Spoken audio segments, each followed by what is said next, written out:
There's not a bigger woman that you would deem attractive? Because I'll say every once in a while there's a sauce in a woman that is just overwhelming, you know? Like, you got to take care of yourself no matter what. I like health, man. But, like, I want to be healthier myself, so I want to attract somebody that, like, reinforces that. I understand that in terms of a pathway type thing. I'm happy you're a lot more conscious of your critiques, because I feel like we all are allowed to have them, but we should be intentional with them. Like, not that, like, I've seen some bigger girls who I think are attractive, but... There you go. You gotta pull that bitch, get that tire pearl, spin it. I've definitely seen some very attractive big girls. Girls that, like, you don't even really register that they would be quote-unquote big. Like, maybe it gets brought up by somebody who doesn't find that person attractive or, you know, is not in that tractor beam of sauce. And they bring it up and you're just like, oh, I mean, yeah, I guess. But not really. You never come across that? I don't have a problem with big women. Is that not answering your question? No, it definitely answers the question. That definitely answers the question. It's not my preference, though. But, I mean, to each their own. I feel like either I don't have a preference or my preference is more internal. Like, confidence is such a commonality in all my women that I was feel like I really attracted to. You probably can. Yeah, there's plenty Just of... keep going. Confidence and character, self-awareness, I feel like are the things that will almost immediately attract me to you. You know what I mean? And what's crazy is you can notice those things in body language. I'm not talking about, oh, I'm just some picture-perfect guy and only reacts off of, you know, what's deeper within. Nah, this shit is superficial. Like this, I can notice a person's confidence in the way that they move, the way that they present themselves, how they speak to other people. And that makes me understand, okay. Good shit. Yeah, that's the shit I'm fucking with. You know what I mean? I could dig that. Self-awareness is definitely like number one on the list of things that I look for in women and I guess just people in general. Yeah. So if you're not self-aware, then you fall short in many, many, many other places in your life. Because like, if you're not self-aware, you don't know what you're good at, what you're not good at. Like, 100%. So if you're not good at something and you're not self-aware, you don't understand or have it in mind to fix that. Yeah. Like, you don't know what's appropriate. Right. You know what I mean? I feel like a person who is self-aware, and when I say appropriate, that is really to the eyes of the beholder and really the context of that conversation, who you're speaking with, right? Mm-hmm. Because there can be a person who is very self-aware and is weird as fuck. We all have met that individual who's extremely strange, but is so 100% them that you just accept them in that environment. You know what I mean? But it's like, but they understand what's appropriate within that weird. There's still lines and boundaries to where if they cross it, it'd be like, okay, I accepted your weird ass. Now you're getting a little fucking sus. You know what I mean? Like, there are definitely, and we see that with people who aren't as socially inept. Look at you, just look at you. I don't know if we started this yet, but for those who are just listening to the audio, Factor's cleaning out his rig. You know, make sure it's good. Yeah, I just got a new banger. You see, it has a bear. He's at a the bottom. daily cleaner. I actually think he cleans in between every hit. No, you gotta. Yeah, you have to. That's the best. That's how Is that the way you do keep it? your nail clean. Like, that's how I am with my shit. I clean my room and I clean my car every single day. As a person I go to the car who, wash every single day.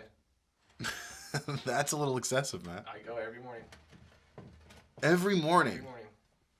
His car's I'm clean. very interested to see what routine looks like for you, because you might have a very Tony Robbins-esque routine. Possibly. You know, the people that are higher up have such strict ways of preparing their mindset that I find so cool. Like, Tony Robbins has a pool that I wouldn't even consider a pool. It's about 3 to 4 feet. Like, no, it's not even that, bro. It's kind of hard to describe. It's like a tile in a house. Like, you know, like a square tile, probably, you know, 1.5 feet by 1.5 feet, just square. You know what I mean? But it's deep and there's a ladder in it. And he fills that up with water.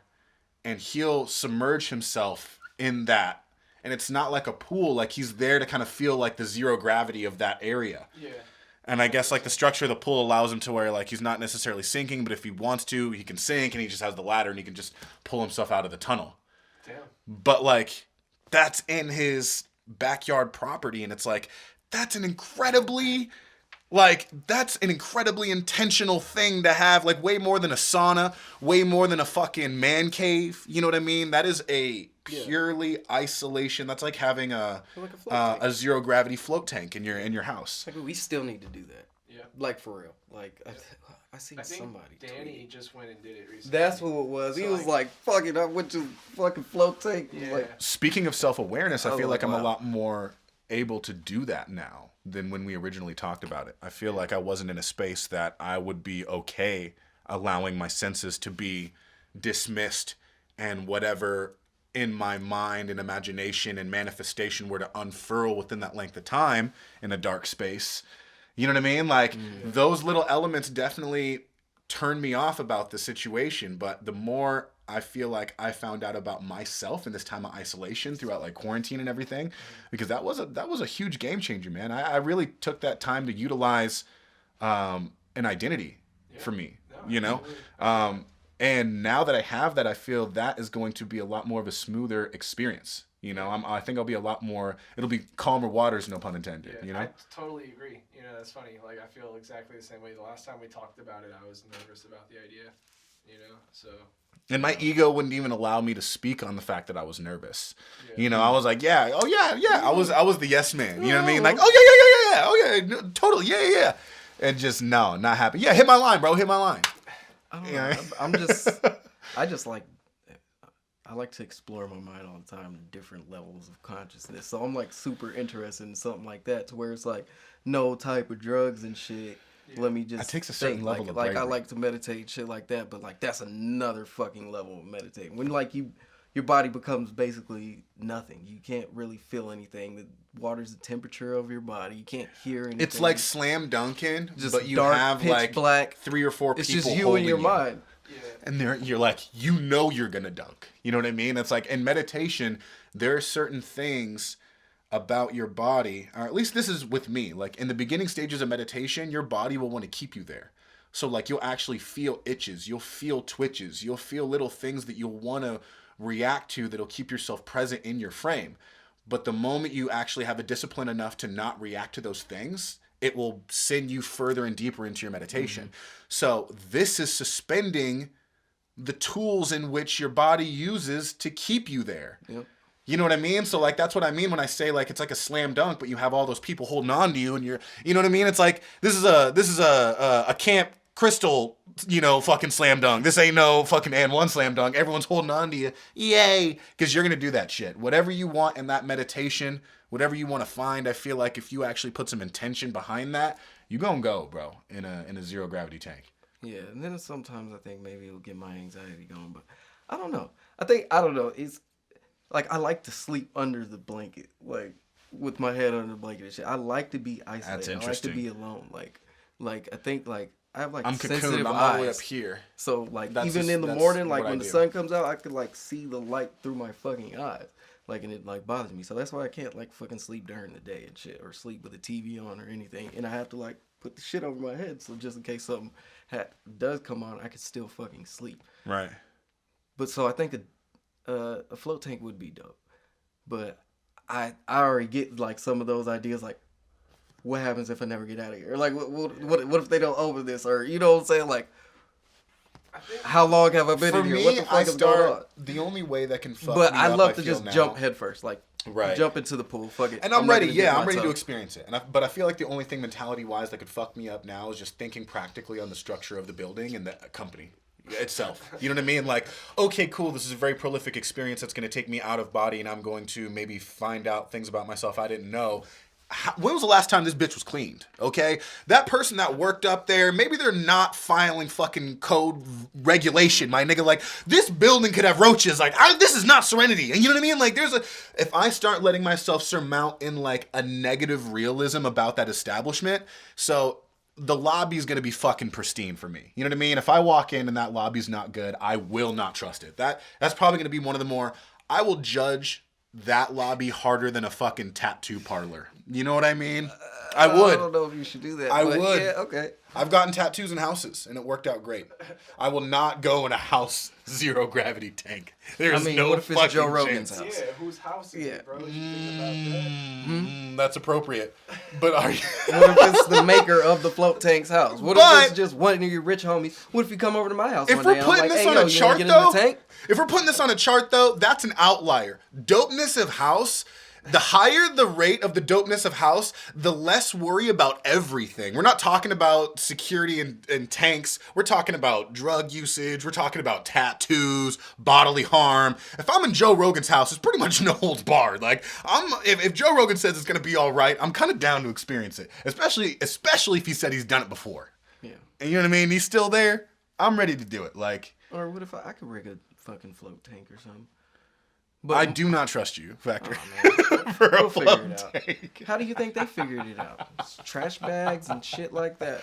I don't trust it. Well, Because I'm also the kind we of gotta person do it, that though. will We not for be real have to do handcuffed it. during sex. I need that kind of control. I'm very like, if somebody kicks the door down in the most inopportune time, like how many of those stories are on Reddit? You know what I mean? Like a bunch. Like, so you're just paranoid, man. You gotta chill out. Hey, Everything's you gonna know be what? fine. Everything is gonna be fine. the difference between paranoid and prepared is bad luck, and you can't tell me the difference. All right. I haven't thought about any of that. My only anxiety is like going into a DMT trip or something. But that Like, would be, that's Don't that's crack what your I'm back going while you're for. in there, Matt. I've had enough DMT. That's what trips, I'm going and for. My last one, like when I went deep, bro. So like I just enjoy being grounded now. Like I have no like desire to like detach. Like Well, you definitely shouldn't put yourself in a place that suspends I'm not trying the to tools go you as have in this deep as dimension. I went my last DMT trip until I die. Like that's. But, the I mean- next time I'm gonna go that deep, bro.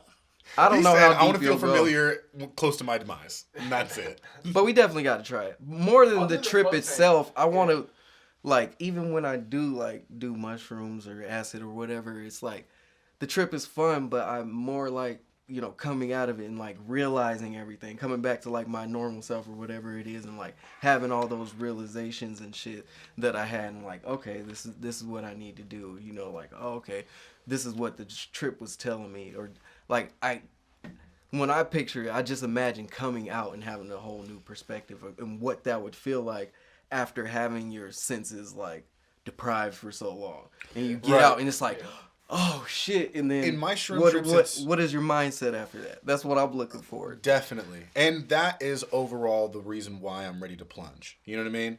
Because with my shroom trips, I have my realizations in moment.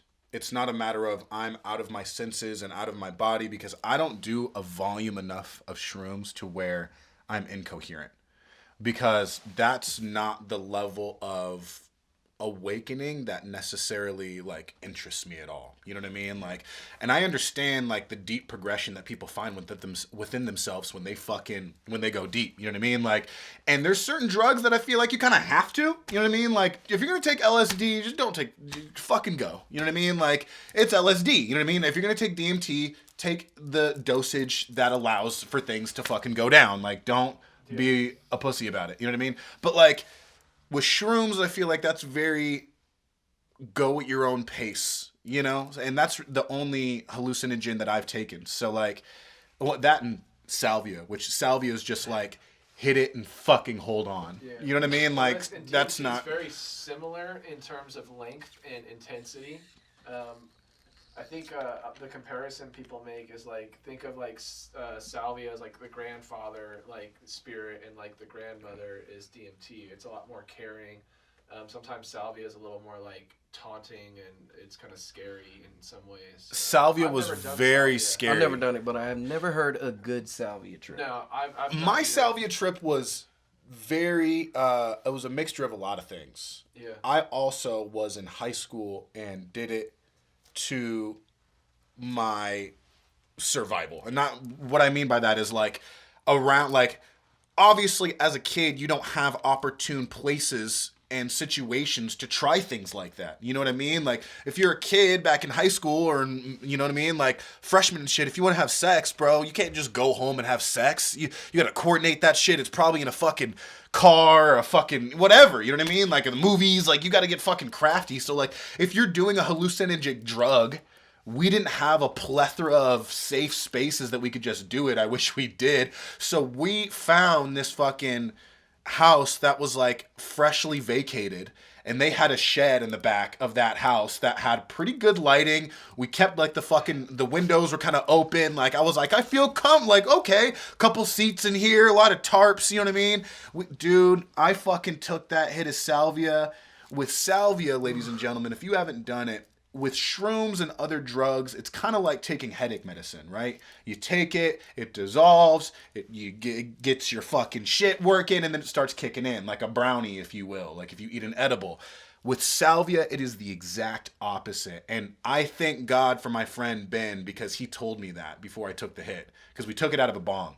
Yeah. And he was like, because that's really just, you're supposed to, it's a snap hit, you know what I mean? Like, it's not supposed to be like a pipe or like very tiny shit. You can't blunt fucking salvia. You're not just sitting there enjoying the shit. Yeah, bro, you're supposed to take it to the face. And he goes, you start at the top of the mountain and you work your way down. Other drugs, you climb the mountain. And I was like, okay. So literally, I take it and 100, like 1 thou wow, bro. Like, everything was so vivid immediately that it jarred me like into kind of a negative feeling. And then everything was manifesting immediately. How did you guys not drop the bong? There was like a shed. Or? Yeah, there was like little tables and stuff. Oh, okay. So the bong, like, cause I'm imagining you like, and then you start tripping like, I'd drop that shit. Right. No, like, this was freshly vacated. Like, I'm sure like the house was empty, but there was still some things left in the shed. Too. So like, I mean, like when you do DMT, you do have like a brief moment before like you're fully like. Yeah, that's true, because you're able to just pass the thing off. Yeah. Like, so. Then you get into it. Yeah, because I had homies like that were doing salvia like every day 1 week. Like, they were going wild. Yeah, I would never again. I wouldn't participate, but I was there every time they did it. And they just do it like out back in the grass, so they just fucking hit the bong, and like even if they did drop it, it was sitting in the grass outside. Yeah. I had to work myself out of it. The first thing that I thought of was every vein in my body is pushing out of it.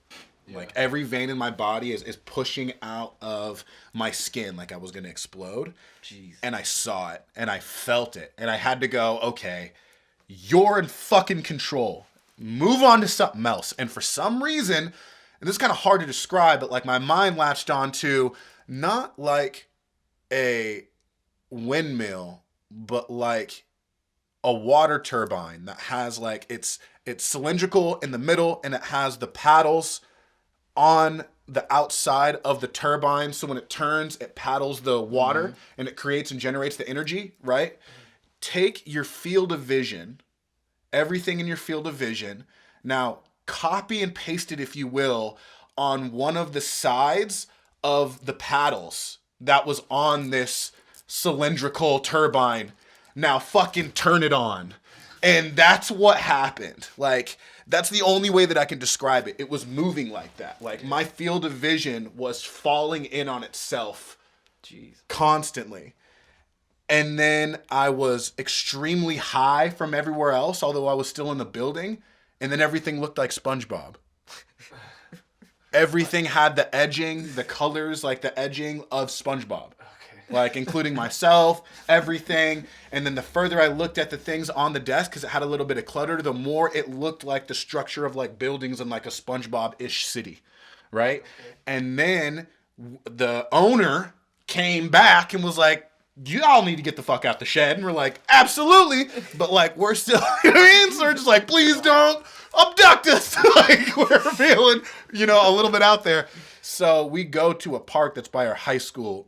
Thank God the gardener is on his shit, because it was beautiful. And we had fucking butterflies, serene little fucking nice ass bushes, bro. And the come down, I gotta say, was exquisite. How long were you feeling it for? It was that experience probably was about an hour or two. Really? Jeez, I That's don't a long know. experience. Yeah. I've not heard. How of- much did you do? Maybe from perspective, Holy it was an shit. hour or two. Yeah, because yeah, possibly. it was 'Cause probably it like feels 10 forever. minutes or something. Because it felt like about, like, seriously, about like 2 hours. Yeah. I would say That's about crazy. 2 hours, but maybe it wasn't. Maybe it was Yeah, like in probably total, wasn't, because probably I've never like heard of a Salvia Trip an that long. hour with. But the I've comeback. never done it. And I'm not very experienced. So All my It was homies- definitely at least 30 minutes, though. I'll yeah, tell you that. All my Like, homies who have done Salvia were like totally sober within 15 minutes. wow, crazy, bro. Like they're Yeah. like That's in it crazy. for like 5 to 10 minutes, and then like that last 5 minutes, they're like back,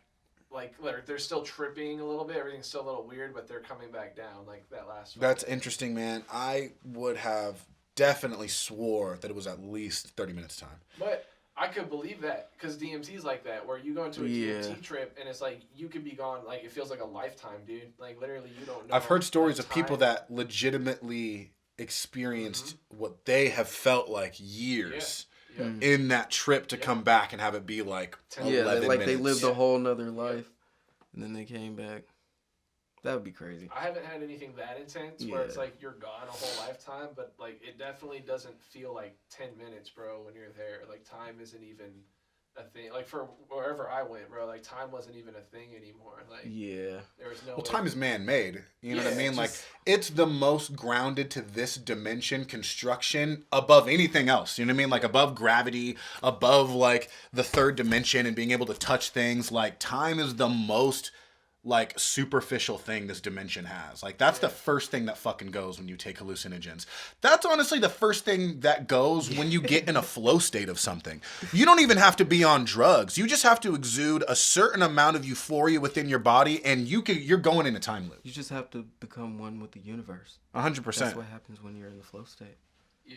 And then Well- time doesn't exist. Yeah. Until you realize that you're on Earth and you're like, fuck, has it been? Oh, fuck, it's been only 5 minutes. What the fuck is going on? Dude, that's a real ass thing. I do think like the flow state's comparable, but like you're still tethered because time's really just the measurement of change. So even when you're in the flow state, like you're creating change. Yeah. Like a DMT trip feels like you're totally free of the grid that the measurement of change happens within. Yeah, because Like, when you're in the flow state, you even know that there's some point that it's going to end. Yeah. Like, But the construct of but time, it doesn't matter to you at that point. I You get can what I you're can saying. agree that it's the measurement of change, but the construct of time itself is suspended when you could be undergoing rapid change. You know what I mean? Like if you're in a deep conversation, like with a therapist or a friend or something like that, or even in this podcast, and there's a lot of different things that are engaging, and you could maybe be growing and changing throughout that conversation, but the construct of time is 100% suspended to where that whole thing could have seemed like 3 hours and it was 30 minutes, or vice versa. Yeah. I mean, I think that's just a perception thing, though. Like, because I think time's like comparable to inches. You know what I mean? Like, or feet. Like, you're probably what, like maybe Yeah, it's 8 measurement. feet away from me. So like, I feel like that's even more rooted. but like, even like He's more than 8 feet, I would distance say. is still like No, arguable. maybe. Like, because like I think at some level everything's existing at a point of singularity. Like everything collapses in on itself and comes down to a point of singularity. So like this is essentially an illusion we've created, and time is literally just the measurement of things changing, just like inches is the measurement of how far you are away from me in the space that we created. So it's like, right. I don't know, it's an interesting thing because it's like time can be experienced in different ways like that where it feels longer or shorter, but ultimately it's just the measurement of change the same way. Yeah, Like, and there's nobody that can accurately explain a DMT trip. Yeah. it's like and it's different for everyone. They're Yeah. trying. Like everyone's experience is unique. Like there's some underlying similarities. I hear there's a couple places that a lot of people find themselves going Yeah, or without figures. understanding. There's been similar figures that people see too. Yeah. Like, entities. But I just seen like geometry, just Yeah, a lot of lots of geometry, geometry. and it like I felt it like it's an unexplainable feeling. Like it was like people say these things are talking to you, and it's just shapes and shit that I was seeing, but or feeling inside of like part of, and like you Yeah. can understand it in some kind of way without having any like context or whatever. My we would friend have said here. that it wasn't necessarily a language, but he kept on hearing the phrase, "Don't give in to astonishment."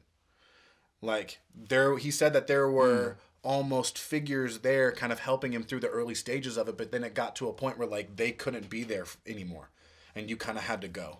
Yeah. You know what I mean? Like it was like he was like it was weird. It was almost kind of like a welcoming committee in a way. Mm-hmm. Like in the early stages of the trip when you're just experiencing your ego death, you kind of have and he was like there was a line with shapes that kept on coming out of his mouth, and then he would every once in a while get close to me and not in a language but just tell me don't give in to astonishment. And then there was a point where just that person was gone and I knew I was alone, but then like alone wasn't a thing. Yep. You know what I mean? Like because you're never alone, right? Like like alone wasn't itself, just right.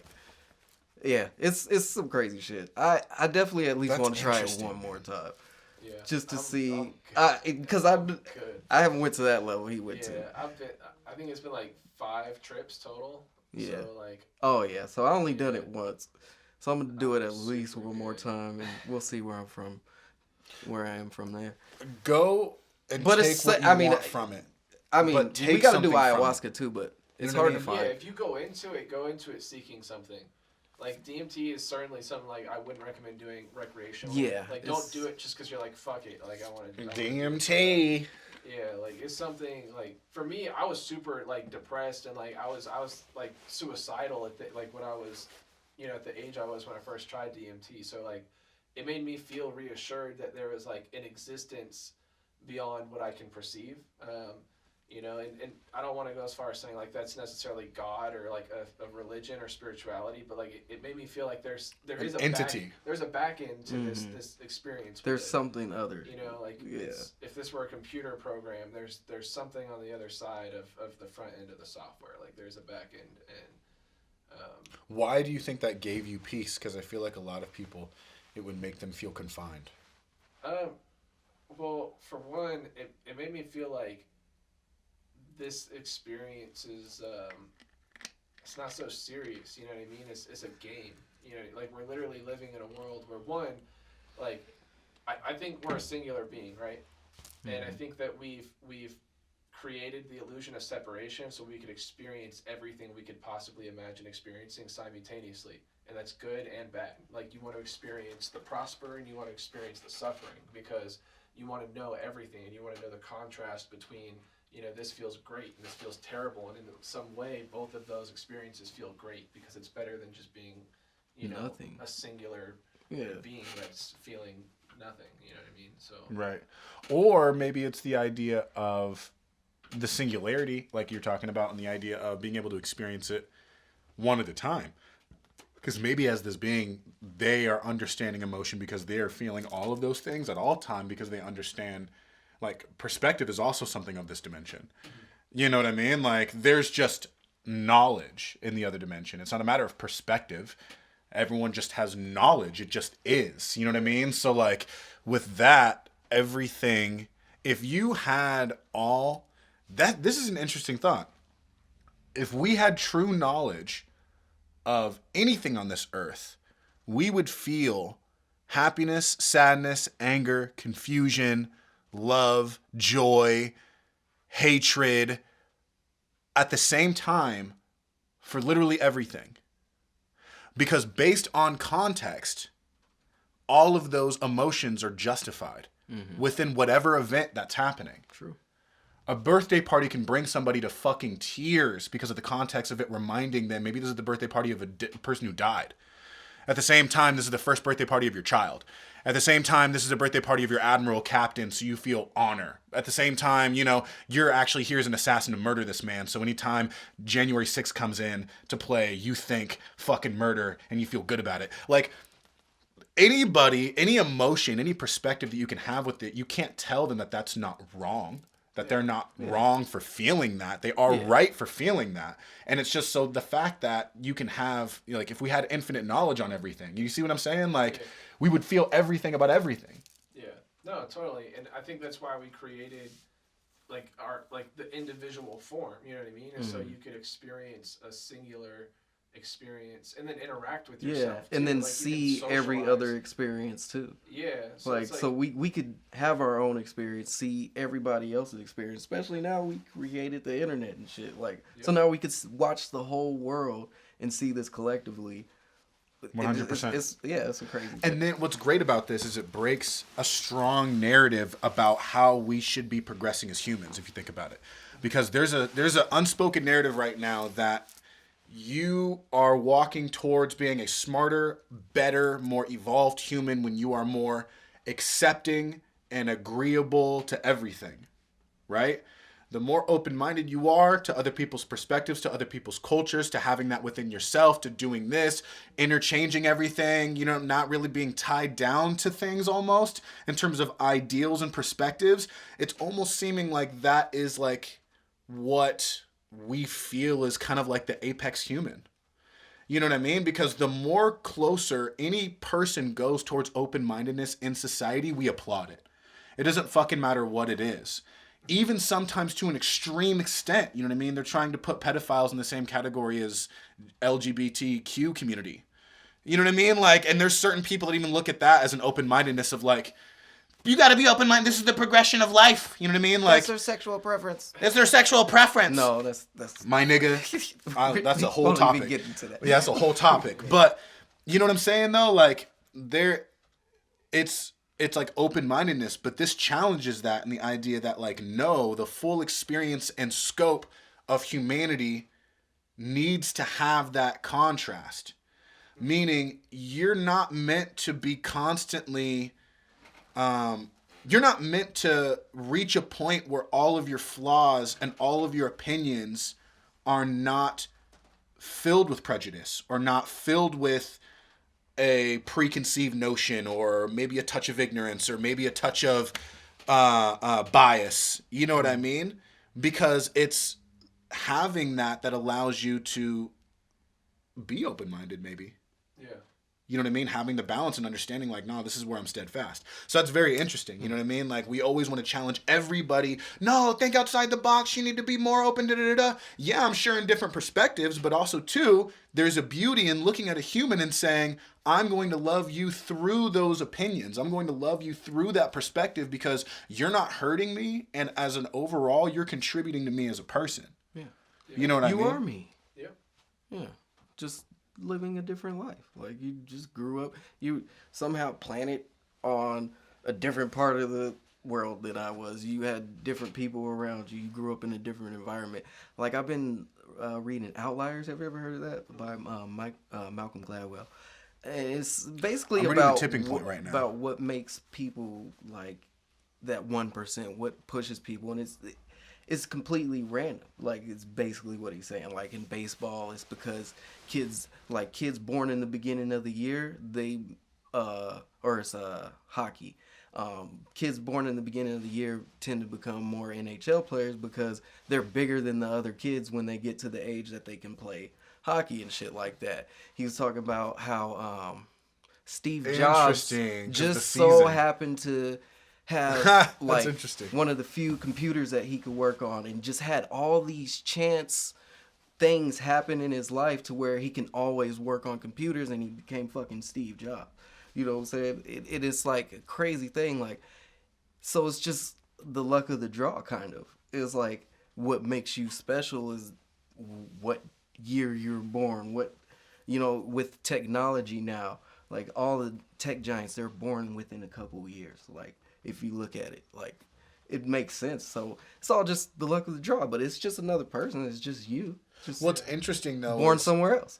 That theory I feel is accurate, but it has a timestamp, and it has a timestamp. I haven't got all the way through the book though. Word. Yeah. So like I can understand that, and I'm sure it will attest to what I'm about to talk about. So if it does, if you get there, definitely let me know.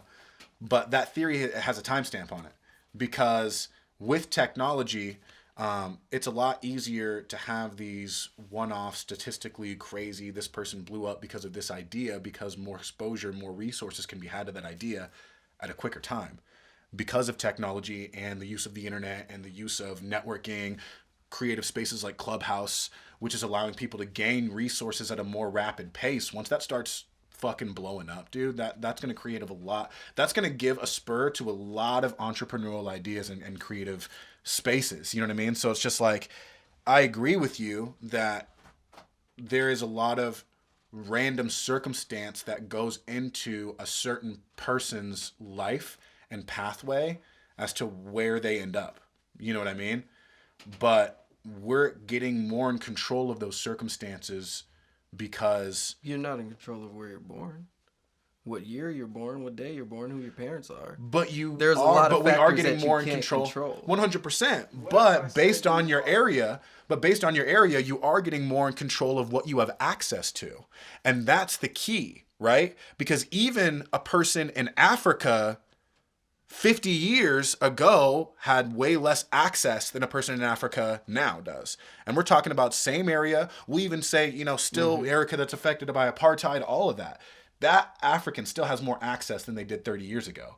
And it's to scale. That person in New York City has access way more than they did 30 years ago to get those resources and build what they need to become a Steve Jobs. What's interesting is, even though I agree that the resources are more accessible, I'm not sure we're going to see a big change in the percentage of people who go the entrepreneurial route, because it's a mind state more than it is luck. Like, true. Luck of the draw maybe comes in like in a handful of key moments, but that person still has to have an incredible amount of drive and like vision. They have to know where they want to go. Like, they have to be motivated and have their eyes set on somewhere.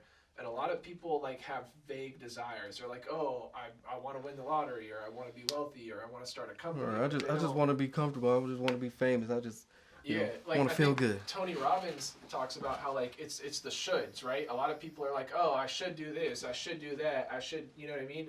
And we never do the shoulds. But when you raise your standards and you tell yourself I must, you actually create a plan and you execute. So if you tell yourself, I agree. must do this, I still got to get through the book, but I definitely basically agree. saying that there's a lot of factors that come into becoming that head person that starts that company or that championship player and shit like that. I feel like all of that, even energetically, is chosen. You know what I mean? I think that, and maybe that's not true, but I choose to believe everything that happens to me happens by my choice. And I don't know if it was Tony Robbins or somebody else, but I read this somewhere where it was like, you should accept responsibility for everything that happens to you as if you chose it.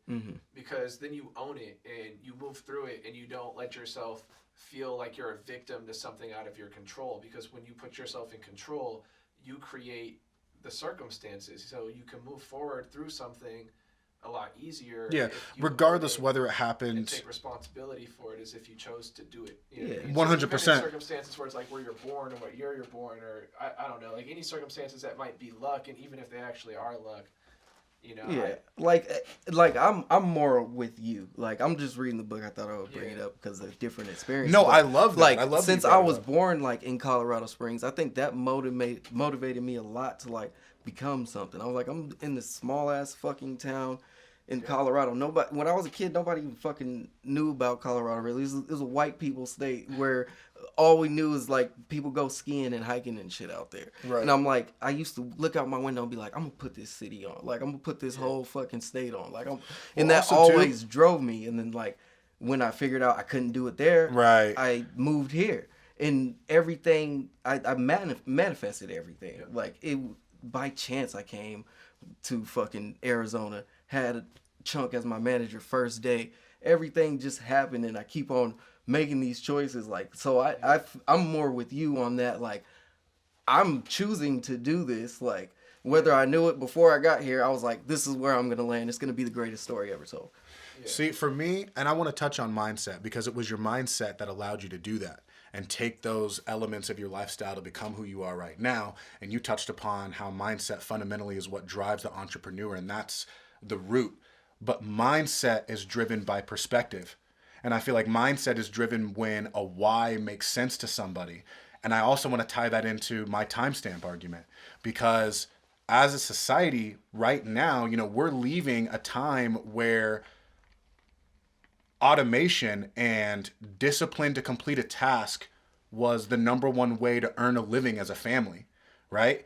even doctors were more task-based. Engineers were more task-based than what we have now. You know, our thought, even in those fields are becoming a little bit more ethereal, a bit more theoretical with what they can accept and how you can go about your practice and stuff like that.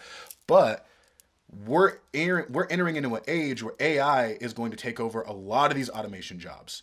We're entering into an age where these individuals who were, you know, I don't want to just start calling out what I think is going to be taken by the automated system, but just like, for example, you know, something that already is being taken over by the automated system is long haul truck drivers. You know what I mean? Like, that is being taken over for a fact right now. So like, these individuals aren't necessarily going to have the mental capacity to get in and become an engineer.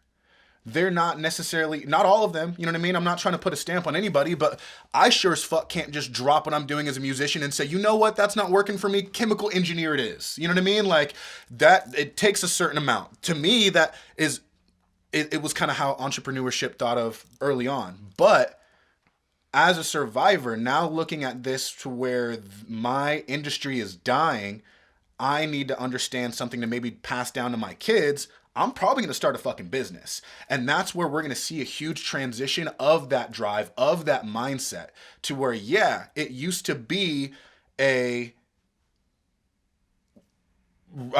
diamond in the rough scenario because you didn't need to fucking have the bravery to start your own business and have that entrepreneurship and those multiple streams of income to survive. You could just be a fucking line worker in a warehouse and be aight and make all your shit and work. You know what I mean? But like, that ain't gonna be there soon. Automation's gonna take care of a lot of that shit. Internet and purchasing is gonna take care of a lot of those jobs. And guess what?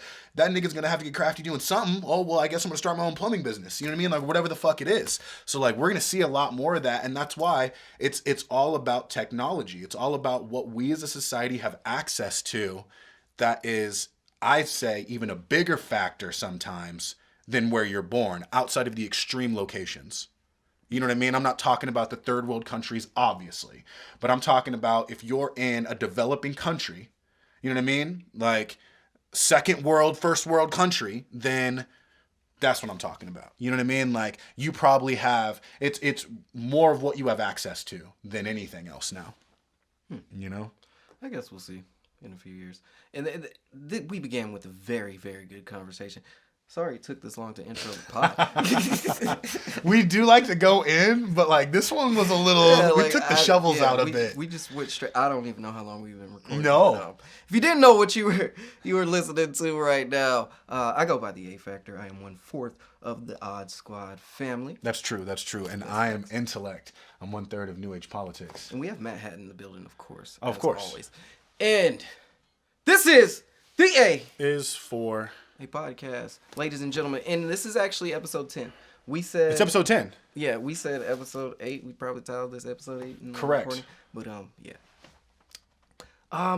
Well, thanks for tuning in, ladies and gentlemen. Yeah, shout out to everybody watching out there and listening. We love you guys. If you're listening on Apple Podcasts, make sure you give us 5 stars and a good review. You give us 4 stars, you may or may not. And I woke up today feeling a little bit of that BTE, so I hope everybody else did, because I'm looking for that big thumb energy right now. If you watch it on YouTube, let's get them thumbs up. Give me that big thumb energy. And we appreciate it, you guys. Much love. Yeah. That was a good start to the podcast. I loved it. That was like not even on the topic sheet. No, not at all.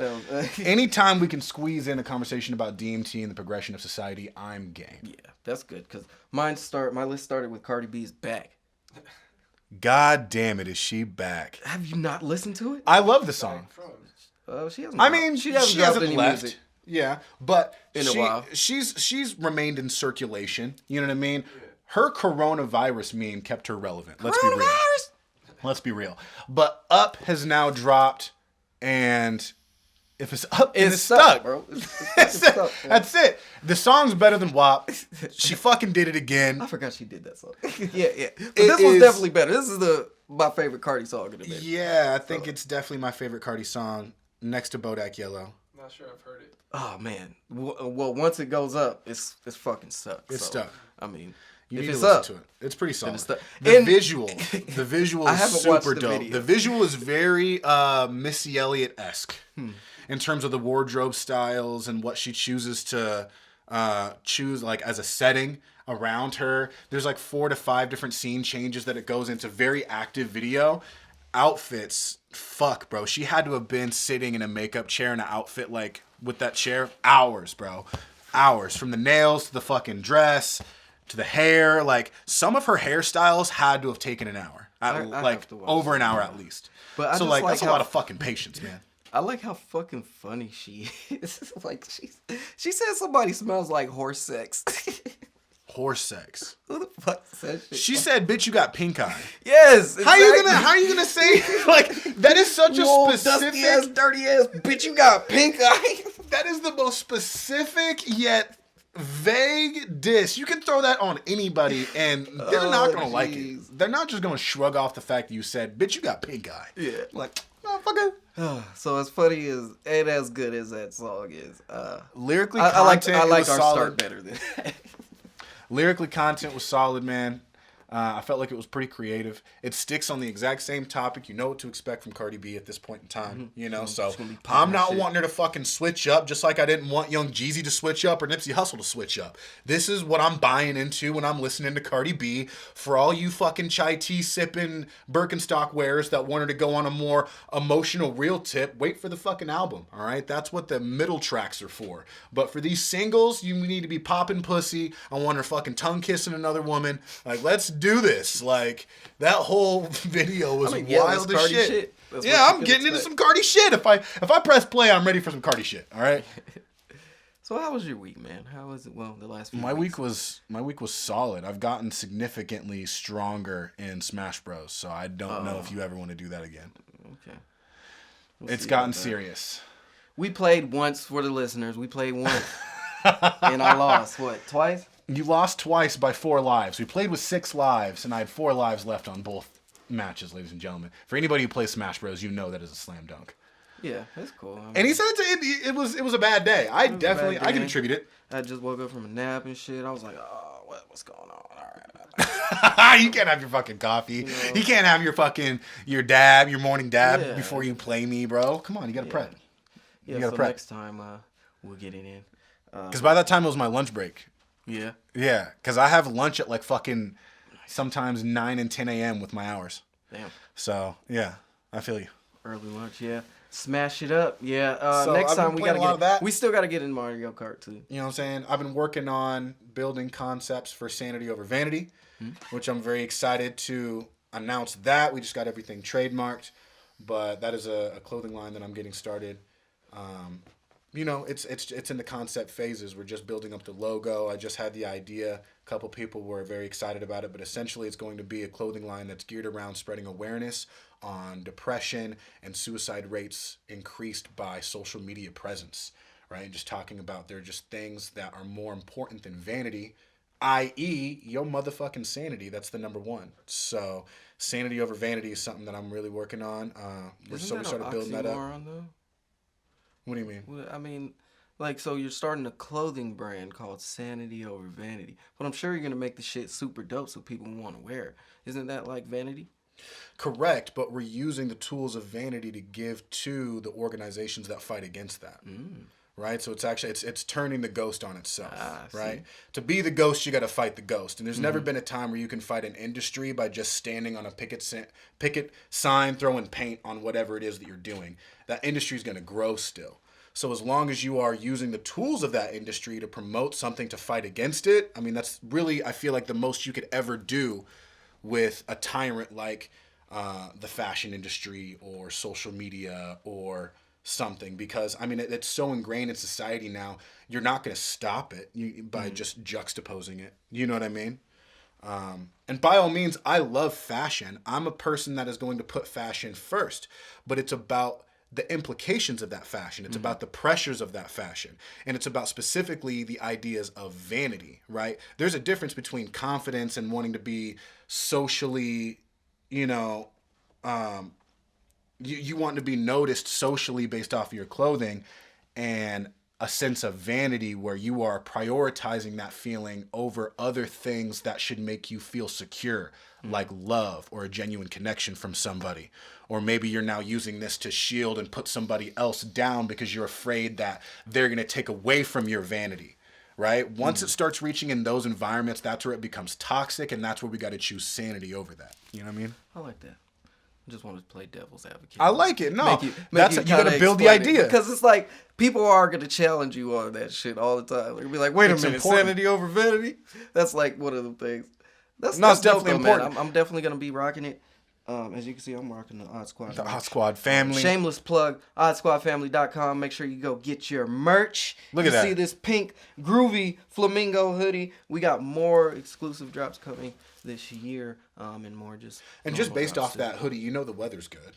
Yeah. Right? Look at the flamingo. He's having fucking fun. Hell yeah. You know, I mean, that's having just a good fucking vibes all around. It's good vibes all around. So shout out everybody on the YouTube that's watching. We will put the merch link in the description, oddsquadfamily.com. Sorry, shameless plug while we were talking about merch. No, we need to, 100%.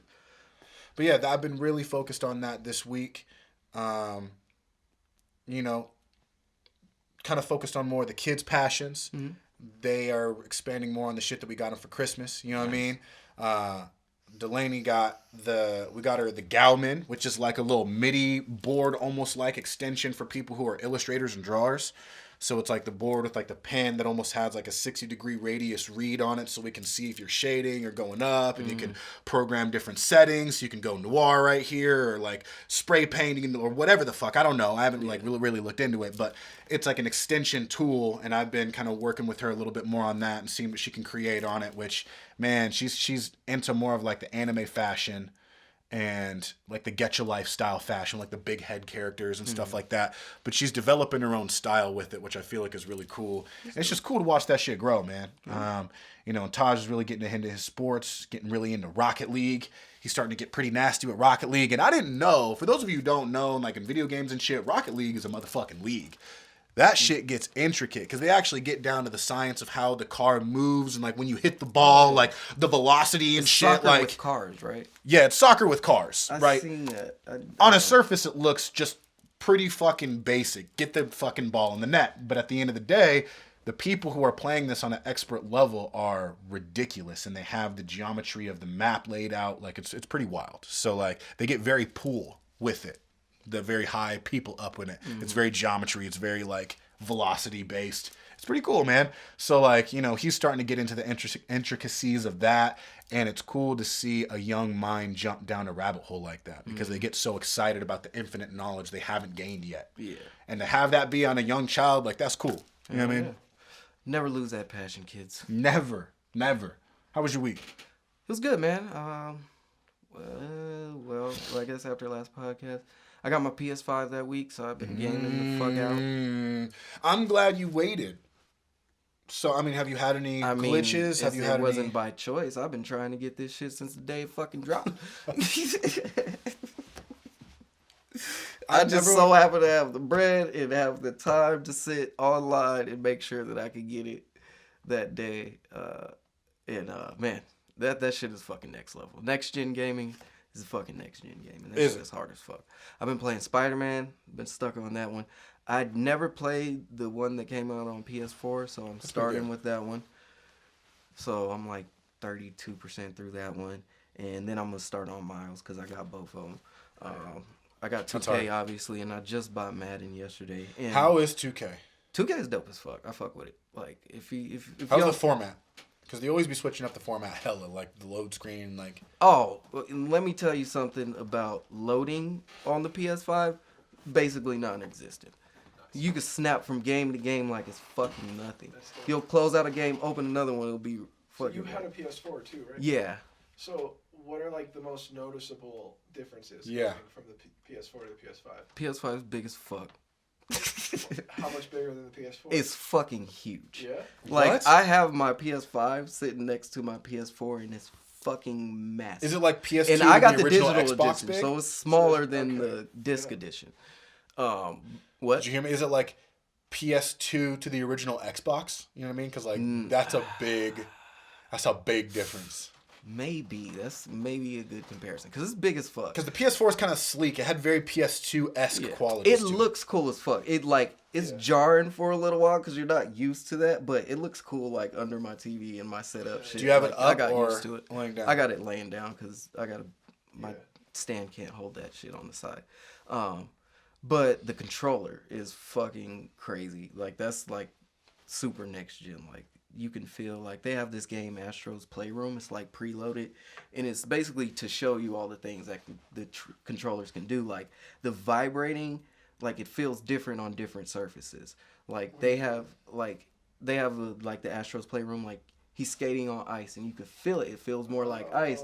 When you're walking through sand, it's more grittier and shit. Get like the fuck out of here. The rumble is crazy. It has a built-in mic in the controller. And the adaptive triggers is fucking crazy. Why is there a built-in mic? Just for online, chat. Okay, that's tight. The adaptive triggers, like That's when one you thing that I liked press, about the PS4 was the microphone in there. So like when you had Is there a mic on no, the there's a PS4? speaker. there was a speaker. Yeah. It's kind of so like when you're playing and like you had like like God of War, there's a part where you get a head that you put on your hip. And like his voice will come out while you're talking as if it's like close to you on your hip. Yeah, like in and 2K, I love that the buzzer shit. sounds through the controller and shit too, as well as a TV. I love that. So it's like very little smart. shit like that. It still has the speaker. Brings too, you more into the game. but the adaptive sorry, I didn't triggers, mean to like interrupt. the R2 and the L2, like there's resistance to them depending on what you're doing. Like when I'm playing 2K and my dude's tired, it's harder like to squeeze down the right trigger, the Get turbo the button fuck when he's tired. outta When I'm trying to like here. back down another person, it gets harder. But when I'm backing down like a little guy, I could just pull it down. And I guess like on shooting games, it's more like a real trigger. Like it has that resistance to where it pops and then it goes back. So that shit is dope as fuck. The graphics are fucking phenomenal. So, okay, that's cool. You know me. My mind immediately goes into a different place with that.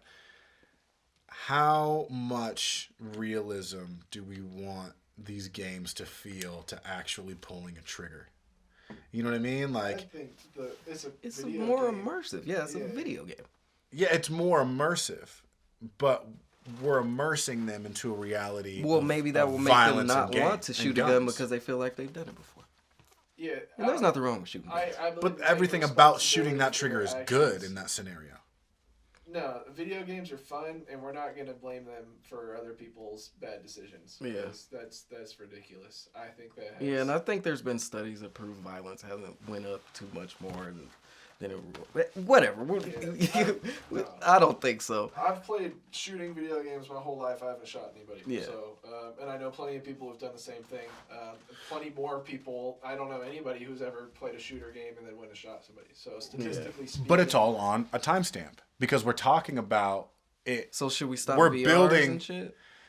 It depends on the intricacy of that VR. It becomes an argument. Yeah, at the same time, because if we make it a more realistic perspective in an environment, 100% you have people that were playing video games and didn't go out and shoot people because holding an Xbox controller and a PS2 controller isn't the same as holding a fucking gun. And when you got that shit in your hand and pulled the trigger, it felt different and it was a different experience. That's why like they weren't experiencing that. So the closer that we get in terms of technology, like we're So are you painting afraid more of a people are vivid gonna picture. use video games as practice or something? Like, because a lot of people that sit in and play video Subconsciously, games, absolutely. I don't If it can get to the point where we're talking about a trigger feeling different, I mean, we're talking about the progression of technology here. If that's where we're at right now, then it's going to get to the point of different guns, right? Now this trigger feels different on a Glock than it does on an M16. That's how it is. It's Okay, adaptive so triggers. then if that's accurate to the actual gun placement, knowledge can bring a comfortability of that action. You know what I mean? I can suspend myself playing a fucking video game right now because none of the controllers or any of that holds accuracy other than maybe visual aesthetics. I feel like anybody who wants to go and shoot somebody is probably going to shoot somebody regardless of the fucking video games. I don't think there's anybody that ever Like, picked if up a video game and was like, anything, yeah, now I video want to go games shoot are somebody. more likely to help. That's what I'm 'Cause it's saying. Like, if you have that urge to go fucking shoot somebody and shoot a gun, you just might play be able to- GTA 5. you might just get off playing a video game Yeah. instead of doing it in real life. So it's like, And It's especially possible. if it gets more immersive, it looks more realistic. And If you're into that kind of shit, get off on it. Whatever. Person that does it. Nobody's getting hurt. Like, that's not going to stop. We're not going to live in a world where people don't do bad things. Yeah. Like, bad things are always going to happen. But statistically speaking, I don't think video games are a problem. I think that we're always going to have somebody out there who wants to do something bad, no matter what, entertainment we have out there. So. Yeah, But I don't think in that conversation, we always pull it to that person that's going to do it no matter what. But we're not talking about that person. I haven't seen. We're kids talking about the building person fucking who forts is out there. who They is play Fortnite all influenced, day. who wasn't there but is there because of that. We're talking about that individual. Yeah, I'm sure the motherfucker who just woke up wanting to set his parents' bed on fire. We're not talking about that nigga. He's going to grow up and do whatever the fuck he wants. But that's not everybody. We're all impressionable people, and we have all made decisions based off of things we've experienced. I really don't believe all those other people that you're referencing are going to shoot anybody, because they're not those people. Yeah. They're not the people that are doing it anyway. You know what I mean? They're the people that are just playing video games. A lot of people like Assassin's Creed. I don't think people are Now, going mind you around guys, I'm playing devil's advocate. sneaking I around, agree killing with people you, just because but they like Assassin's Creed. it's definitely not a theory to be dismissed. I also think that technology is encouraging people to be lazier overall. Yeah, so You know they what I mean? don't even like. That's what I'm saying. A person that's gonna sit there and play video games all day, I don't think they're not a very active not person, very they're active typically person. not Doesn't healthy, seem to be the Like, person that just gonna get up one day. You know what? Fuck it, I'm gonna go kill everybody because I've played this game, and I just recently started shooting guns. Like we've been twice in like a few weeks, and like holding a gun is completely different than holding a fucking controller. There's no comparison. Like you no know comparison. the weight of the situation when you actually have a gun in your hand. Yeah. Like it's a completely different thing. Like I don't you think there's understand. anything they could do to a game controller. Yeah. To make it feel simulate simulate an actual they can make gun. it more intense. You know what I mean? I like the resistance and making it. But there's no more kick immersive. on it. You know, like your there's- controller's not gonna blow you back like a fucking Yeah. shotgun. And even like if they tried to emulate that, it still wouldn't compare. yeah, You know what I mean? Even and if they, you're aiming on a video game. It's not the same. I could tell you. Like you think you're gonna just look down the scope and hit something. No, it doesn't work like that. Right. Like and right now it's not easy to get a gun anyway. So. I mean, I just don't. Build one. I just don't think so. We went down a rabbit hole, but the PS5 is dope as fuck. If you guys want to get one, this is what I did. The easiest way to get it is probably in a bundle when it comes packaged with something. That's how I got mine. It came with a headset, an extra controller, $20 GameStop certificate, and a year of PS Plus membership. Nice. What'd you And drop on it? I paid $680. Okay. So. That's not bad. Not too bad for all that shit. It basically added up I mean, to you all just that bought shit an together entertainment anyway. system. That's Yeah. not bad at all. Yeah. Like, Yeah, and it was easier to get in because the bots are gonna go straight for the single systems because they can't sell off all that other shit because they're just resellers. They don't care about that other shit. All that shit is just gonna be more shit that's costing them. So stay glued to Twitter. There's a couple people. Wario64 is a good one, and then PS5 restock alerts or something like that. And that's how I got it. Like, just I had the notifications on. I had the time to like sit there on the website. It took me like 15 minutes of pressing the button and say more will be available in 15 minutes. Sat there, kept on reloading. When the button press, they happened like 3, 4, 5 times. And last time I was like, oh shit, it's in my cart. I was like, psh. I already have my information ready. So keep your information ready on websites too. Yeah. I want one so bad. And I like hit that link you sent me like maybe an hour after you sent it. Oh It yeah. was sold out. Yeah, bro. by then.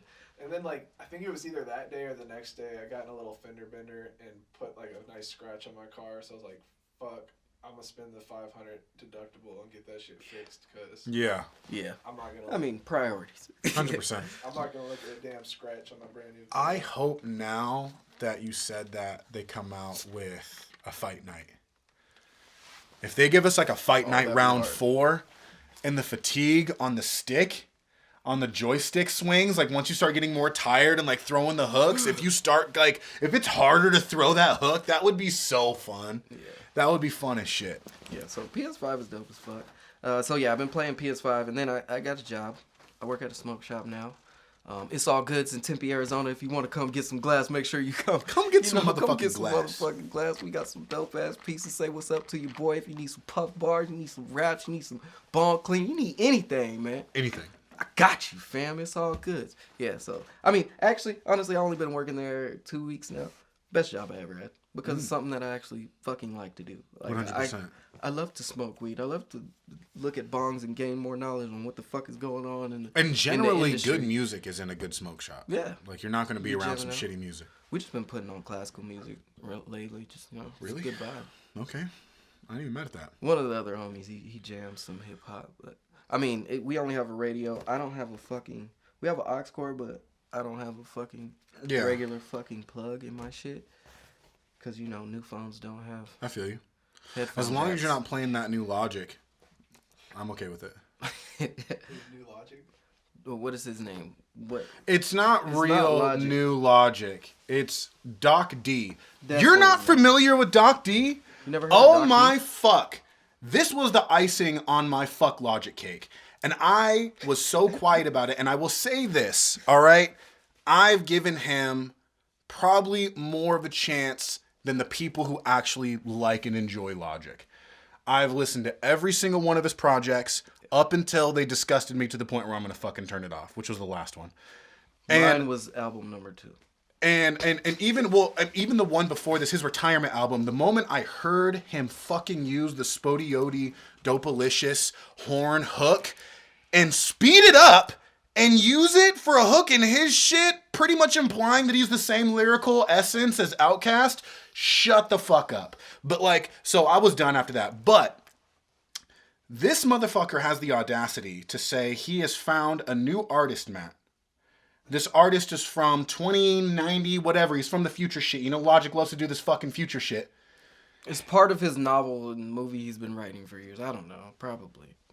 It's this character called Doc D. Which, if you Google image Doc D, he is fucking an animated MF Doom.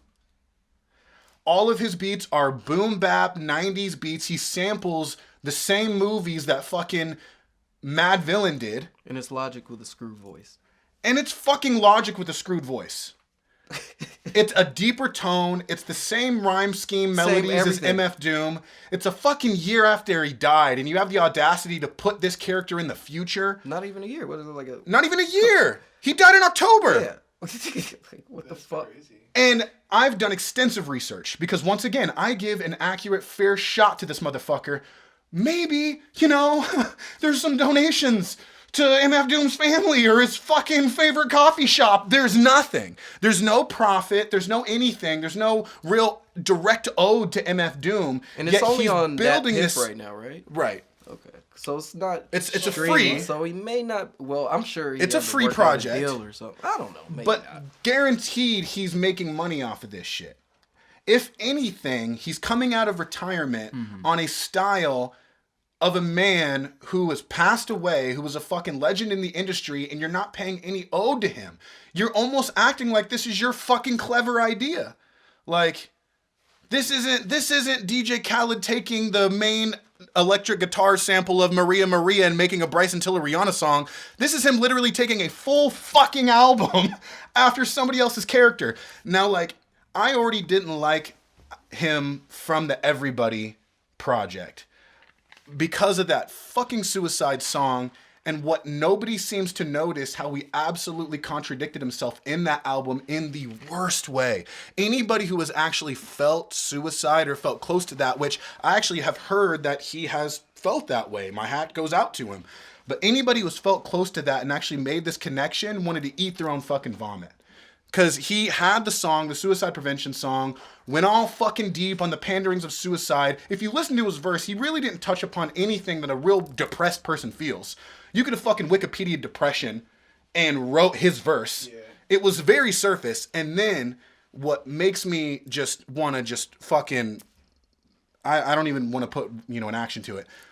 He has a song 2 songs later on his album called Ink Blot, where he has it's a collaboration with Juicy J. He fucking loves to collaborate with Juicy J. And at the end of that song, he lets Juicy J rant, and Juicy J is talking about all of the people who are stuck on social media and Snapchat is their life and all up in the gram and that bullshit. Kill yourself. Kill your motherfucking self. and tell yo bitch to slob on my knob. And then you literally hear Logic in the fucking soundbite after that say, ho, I'm keeping all of that. Oof. He says that. You fucking idiot. You literally just had a whole thing talking about, please don't kill yourself. Please, hopefully by the transition of this song, you go from not wanting to die to I feel alive. And then you make another song where you let some other superficial prick say kill yourself on the fucking album. Like, bro. So allow me to jump off my fuck Logic train. But I think it's so disrespectful. If I didn't take this as, I'm very passionate about hip hop. I'm very passionate about the stamp you give. And he gives off the energy that he's fucking passionate too. So to do this disrespectful shit is like, that's disrespectful, bro. Yeah. Yeah, I've been on the fuck Logic train. I mean, not fuck him. But as like, a person, I'm sure he's a great contributor all. to society, but he should definitely not make hip hop anymore. I knew when he retired, he wasn't gonna retire. I thought it was gonna be longer before he came back, but we all know rappers don't retire for whatever reason. Wasn't even a sun cycle, my nigga. Yeah. But it's like, all right, bro. It's whatever. So whatever, Logic or Dr. D or whatever you go by now. I'm not calling anybody Dr. D. That's a pause. So that title's never just gonna come out of my mouth. All right. I guess one last thing I wanted to hit before we get off of this one is Arizona is now recreational. We announced it when it passed, but now they're selling weed. And as much as I'm annoyed by the long lines and shit, I like that it's available. Yeah, it's pretty fantastic. I like seeing the people out there and that people can go get this shit now. And it's not fucking locked down. And it's different because I moved out here 2012. That was the year Colorado passed the legalization. So it didn't actually go into effect until 2013. And I wasn't there. So it was cool actually being here and seeing that. Like the first day I went, it was like the second day that it was rec. And I had went to this dispensary Harvest. And there was a long-ass line. I didn't read the signs. There was a medical line and a rec line. I was like, oh, shit, there's a long-ass line. That's cool. I was standing there. I was like, I'm not fucking waiting this line. What's going on with this? And I was like, is there a different line? And I was like, yeah, right around the corner. And then I was behind one person. And then they let one medical, one rec in at the same time. That's how Curly so, and I will tell you, if you're in Arizona, your medical card. It pays to get your medical card because it's like 24% tax on recreational weed, and they're limiting your dosage. Like you can't get so much edibles or concentrates. Yeah, and because you can buy 2 ounces a day in flour. Well, here's the thing, right? There is a regulation to the selling of that product, but who's to say that they can't go to another store and get that product again? You know what I mean? Like, there's no real regulation. Well, they say like with concentrates and like medical patients. What? Are they tracking allotment for rec like they do in medical patients? No. There's not a universal database for recreational patients. Okay. There's a database for companies. Like if you have a different branch, like Natural Selection is with I'm trying to think of like their parent company, but you'll be in their parent company, Harvest. Okay. So you can't go to another Harvest store and do that shit. You know what I mean? But like, yeah, you can go to a fucking just get you a pound from a go to Territory and go get you some new shit. Yeah, just go between dispensaries. But I mean, anybody that's doing that, I commend you because that's a lot of fucking money that you're gonna be paying, bro. Yeah, but I know with like concentrates and edibles, they even said this when medical and recreational start first coming out in the U.S. Period. It's like it's hard to like get an accurate measurement of how much is in there. They say it's 500 milligrams or whatever, but how could you compare that to an ounce? How much weed does it take to get to that? So it's like that's where it's kind of iffy. They're not letting. There's like a certain cap to how much shit they can get. So it pays to still have your medical card. First of all, shorter lines. We don't get taxed as much, and we have I'm sure a bigger allotment, and we could get better shit. Yeah. Like because I think they're even trying to keep the tiers for different. Like they won't let the. Because my grandma told me she could buy up to an ounce a day. Oh, okay. And we can do 2.5 ounces every 2 weeks. Oh, so maybe. Why would you want more than that? Well, okay, I had it backwards. Like, if it's legitimate recreation, why would you want more than that? Well, I'm talking for medical patients. Okay, flex. I don't understand why the daily, like, allotment for a recreational patient is an ounce when the 14-day limit for a medical because patient is the 2.5 tax on it, they won't. You could Oh, buy right, an ounce right, a right. day, and I get they're that. just gonna get their money. That's all they fucking care about. I suspect they'll probably change the allotment system at some point. They Yeah. probably should, because that's pretty crazy. I feel like our limit was, it was built before recreational came out. So now that recreational's out, They got to restructure. then the again, medical. maybe that's just like you said, maybe that's just the limit for medical, and then after that, I can buy as a recreational patient. Yeah, that would make sense You know, because they can't tell you So that maybe you. they don't fuck with it. Maybe they just leave it. Because like that. the only thing that's gonna be different is you're gonna pay the tax on that. Yeah. Like if you use up your allotment, cool, but Yeah, and then you just pay as a rec. yeah, now you're a pay rec, the but tax. you're paying the Yeah. tax. Right. So I mean, I would never want to pay recreational. Fuck. I never I don't. Unless I'm so okay with it now. You know what I mean? Like it's whatever. Like I've been buying concentrates and through kind of dispensaries and people with cards that now that I have medical, I'm okay with it. Apes that I used to I get have a different attachment were with money too, $60. They're now $65. I thought it was going up because of rec, but I guess it's going up because of the testing shit. But who went up? all prices are going up in yeah. all dispensaries. Because I guess because of the testing. I was like, I thought it was because of the rec shit. But there's it's like, I used to get those cookies, Eighth, that I was getting. Yeah. They were $60. A week later, I went back, they're $65. Yeah. Like, what the fuck is going on here, man? They say it's because of testing. But then I was Is it like, really? I don't know. Right. That's what they say. They say it's getting more expensive for testing because all the pandemic shit and all that. Or something. Or It some had been for the regulations, last year. right? For the last year of the pandemic, testing hasn't been more Right. expensive. Right. At least So- to the patient on the front end when we buy our weed. Yeah, so. That's weird. That But sounds like bullshit. Yeah. but I that's weird. definitely love that. I love being That's in cannon a fodder. place where nobody has to worry about weed. Like, it's like we're, me and Josh, I was out there cleaning the fucking bong earlier. Or was it you? No, it was Josh. He was like, I just love, no, it was you. it was me. Yeah, it was you. He was like, I love how we could just stand outside and fucking clean the bong and not really have to fucking worry about it. Like, I know. I wanted to stand on my balcony and smoke a pre-roll.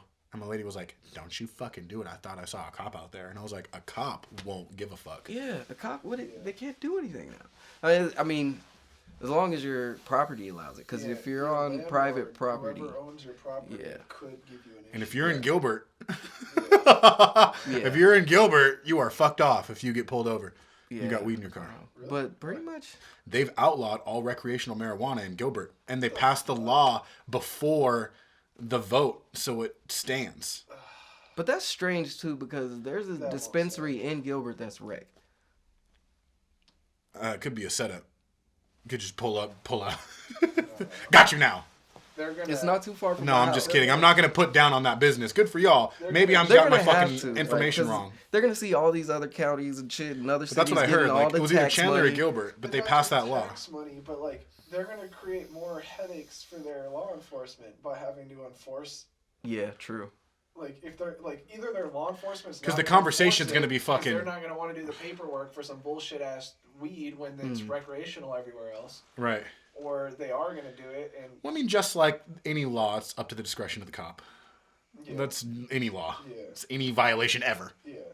So. So it's just it's been kind of like that as it is. Even just with medical, if you get caught with weed out here as just recreationally, they're less likely to charge you. 'Cause it's Yeah. okay, It's a fucking headache. Yeah. It's like too much paperwork that they got to do just Yeah. for some weed. I've And I think- had weed confiscated from me from a cop, and they're like, "Have a nice night." Yeah. Yeah. Way more Out here. people understand it's just weed. Yeah. It's just fucking weed. Even the cops so that's why I really like that it's it's legalized out here and people What can was get crazy it is- and a lot of people could try it for the first time and change their fucking lives. I've Become got better. caught up smoking Possible. a blunt in a car, hot box in a car, and a cop pulled up, knocked on the window, let the smoke down, and he's like, "Obviously, you know why I'm here." And we were cool about it. We were like, "Absolutely." I mean, we're dumbasses. We got caught, bro. There's nothing. We're some punk ass kids. We got caught, and that's what's up. What happens next? And he's like, "You give me that bag of weed right there." And we're like, "Cool." So we give him the bag of weed, and he walks away, leaving the half a blunt in the ashtray that was just like right there. Nice. And like he just left us. He was like, all right, stop doing that shit. Have a good night. And like left the blunts. We were like, my nigga, we left and finished the blunt. We were like, that was a cool ass cop. He man. did that Like, on purpose. Yeah, Like, 100%. let The them bag was finish right that next to the shit, blunt, but- bro. Like we were about ready to roll another one. You know what I mean? But like, yeah, he was just like, give me the fucking weed, and I can say I did something here. So see you later. I accidentally drove onto a military base with a lit blunt. Smoking a blunt with this chick in California. A backwood too, wasn't it? Yeah, it was a backwood. Oh no, you can't hide a backwood. Oh, it was lit, bro. Backwood smoke like a fucking signal, bro. If you're lost on an island, light a backwood, my nigga. Turn and it looked like we were at the border. I was like, bro, we're not going to Mexico. I know we're not that far south. So I was like, where the fuck are we? And it was a military base. And were they like, stop doing that? The first guy he was about to pull me out of the car. Like the guy that I rolled my window down and immediately, like, he asked me for my ID before, like, the cloud hit him. And then the cloud hit him and, like, his eyes opened real wide. And he's like, sir, you have drugs in the car? And I was like, just weed. Like, homegirl had the blunt kind of off to the side. So, like, you know, like, I think she put it out as we're, like, Yeah. And I was like, just weed, bro. It's Cali, so it's wreck out there. You know what I mean? I'm like, just weed, man. I was like, look, because before I told him like that, I was like, bro, I made a wrong turn. I'm not even trying to like get onto the base right now. I'm like, I'm trying to get back onto the freeway. And he's like, how was he acting? I'm just high as he fuck, was like, bro. so when he's like, you have drugs in the car? And I was like, no, it's just weed. And he put his hand on his gun. He was about to pull me out of the car, and the dude standing behind him like put his hand on his shoulder. He's like, nah, just turn him around. And I was like, bro, Motherfucker about to light you up over a fucking backwood? yeah, I was like, damn, like, I'm gonna smoke you for smoking, fool. Oh my god, he bro. like repeated his question. He's like, sir, you have illegal drugs in the car. And like, he got like serious for a second. I was like, bro, like, really, like, I didn't say it, but I'm thinking like, man, are you really gonna make a problem over weed in California? I'd be like, well, we smoked the ayahuasca before we got here, so that's not even here anymore, bro. We Why just are threw you the meth tripping? pipe out up fucking street, man. Yeah, like. But Yeah, come on, dude. It's just fucking I was weed. scared for a second, but at the same time, like, I don't know. I was just confident. I was like, dude, it's like- there's no way he's going to give a shit for weed. You know, like, I know it's, like, he's I mean, got- there's a way. No, I just, like, I felt it. You know what I mean? Yeah. I was like, there's no way, like, this I is feel going to you. happen tonight. Like, I feel you. that's not in the forecast. So, Yeah. thankfully, his Wild homie times, was standing man. behind him because, if it wasn't for that guy, I might have been getting strip searched and, like, arrested. The whole nine. Yeah. Yeah. That They'd have been like, fucking what's suck. in that blunt, though? It's just weed with what? With what? Yeah. It's a little bit. You're It's trying a to Jeffrey, sabotage the actually. fucking You want to can. hit it? Bro, You ever but- smoked a Jeffrey? I never will. Jeffries for the next episode. We're smoking mad Jeffries. No, we're not. We'll do Jeffrey dabs. Not even close. I'll be the sober soldier on that one. All we need is a furry wall and you'll be straight. That's true. Get a furry wall in here and the negotiation's up. Okay. We will get a furry wall. Come on. This negotiation's done. All right. Well, I think we're going to go ahead and wrap this up now. Thank you guys for coming on this audio adventure that we call The A is For. A podcast. And that is the name of it. We love you guys. If you're listening to this on Apple Podcasts, make sure you give us 5 stars. You give us 4 stars. Right You now. May And big or thumb energy. may not be a hater. If you're watching on YouTube, give us that BTE. My hands are big sweaty. I thumb don't know if you energy. want to touch this. Yeah, sure. All right, man. We're good. Okay. Well, we love you guys as always. Don't forget to love yourselves. And we'll see you in a couple weeks. Smoke weed every day. And match that with the volume of water that you consume. Drinking water is a form of self-love. Love yourselves. Take care. Peace.